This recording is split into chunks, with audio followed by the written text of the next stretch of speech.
sketchy hill.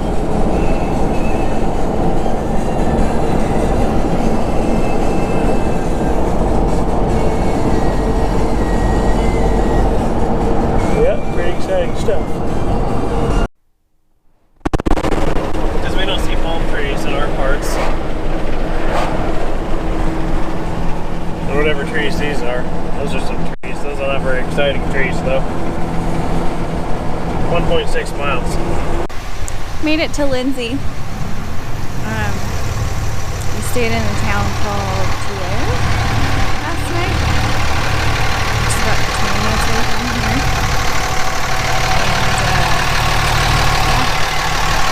And now we're in Lindsay.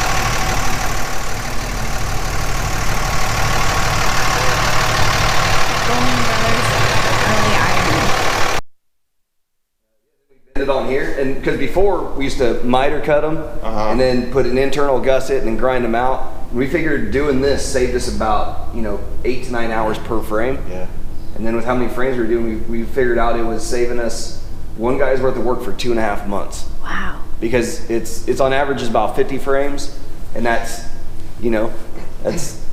that's 50 days, and there's only 20 work days in a month. So we kind of started looking at it like that, and it's like, it'd be easy if we had tons of guys you can just hire and do all the work, but we're just a 4-man operation. These things definitely need chopped.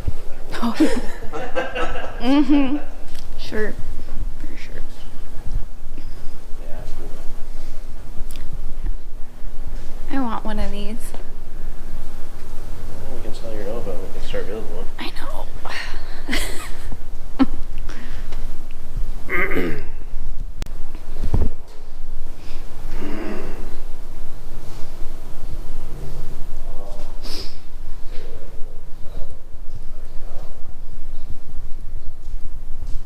Usually what we'll do is you're going to go channel buckets, right? Yeah. Now I would, what we do is we usually shorten them up about 6 to 8 inches, depending. It looks a little bit better because you're.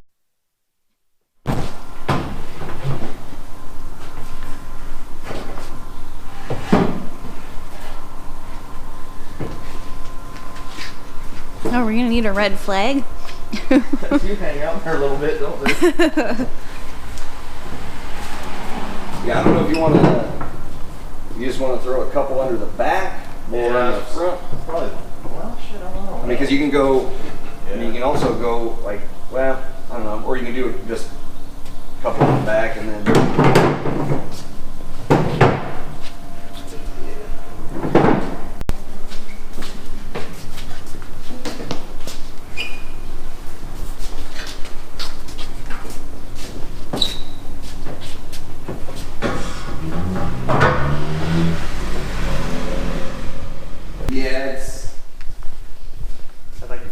Well, to give you an idea, this is basically 59 inch on this right here. And those quarter pounds are going to be the same. Right. Yeah, mine I got a little too much space, I think.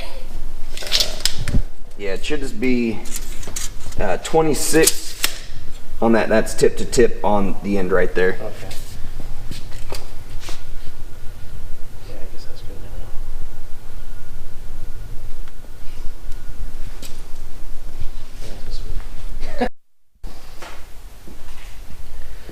So here's a real quick update because I haven't posted anything lately.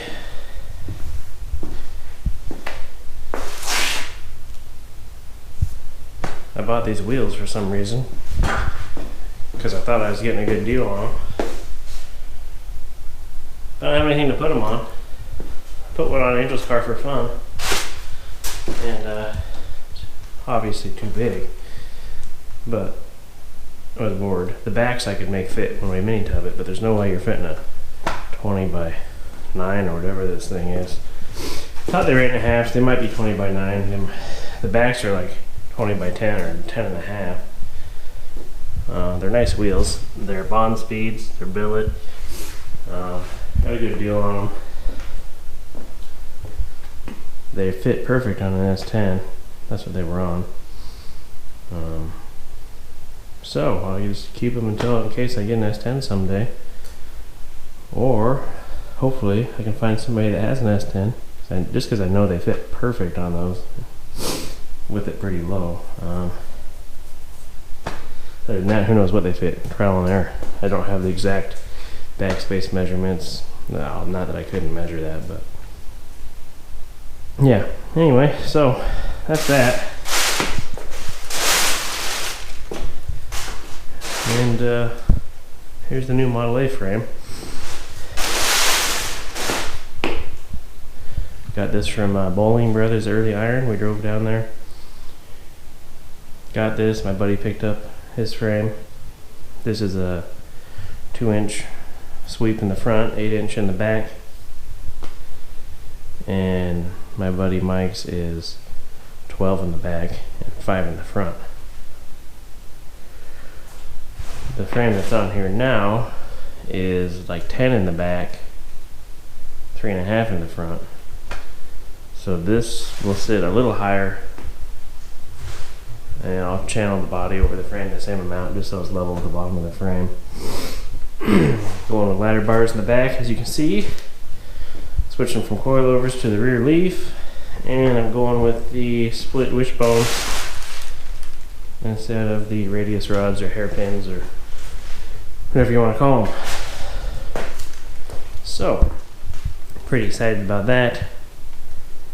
I'm going to try to piece together this thing as close to a rolling chassis as I can before I tear this apart to steal any parts, mainly the body.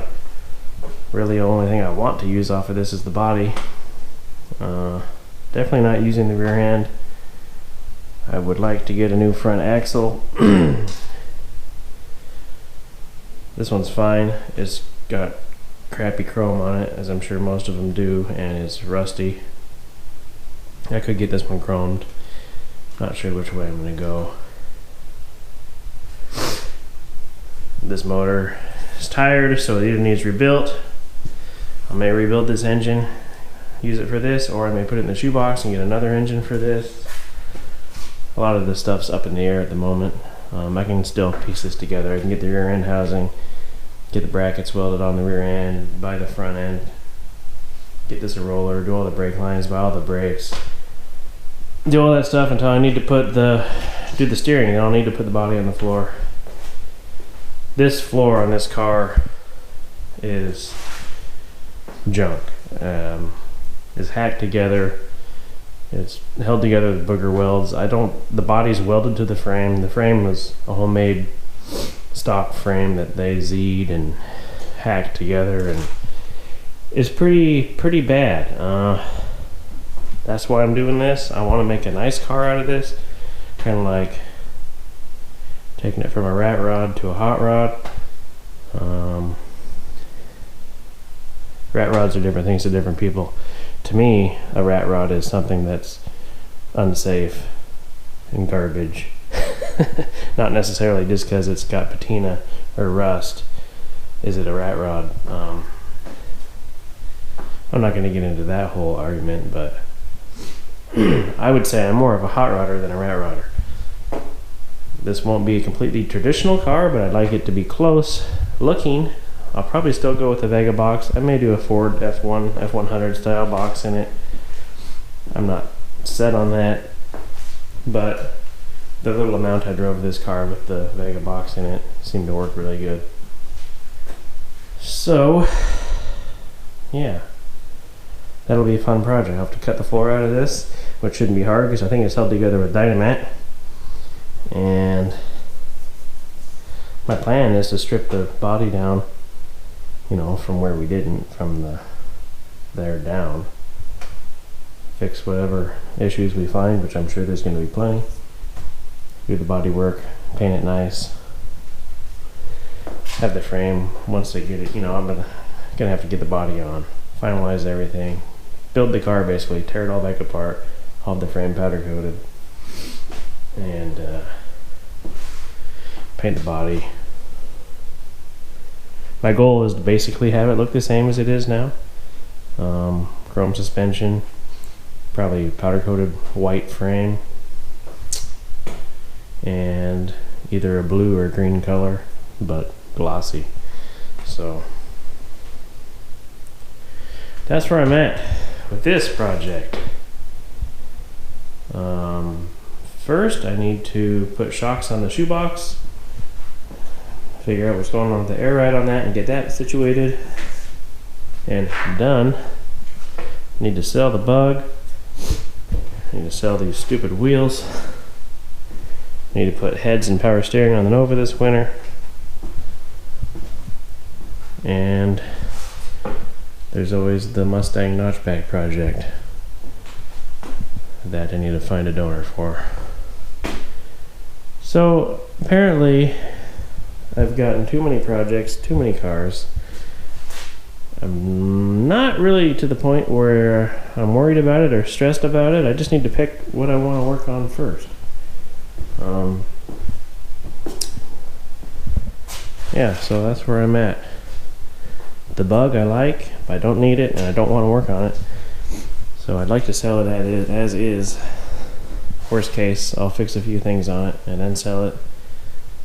I'd rather just sell it for cheaper rather than fixing those things. But anyway, quick update. Just wanted to show you my frame because it's really nice. And obviously mandrel bent rails, which is what basically sold me on their frames. That, and they were close enough to, well, 15 hours away. We drove to drive down there and get them.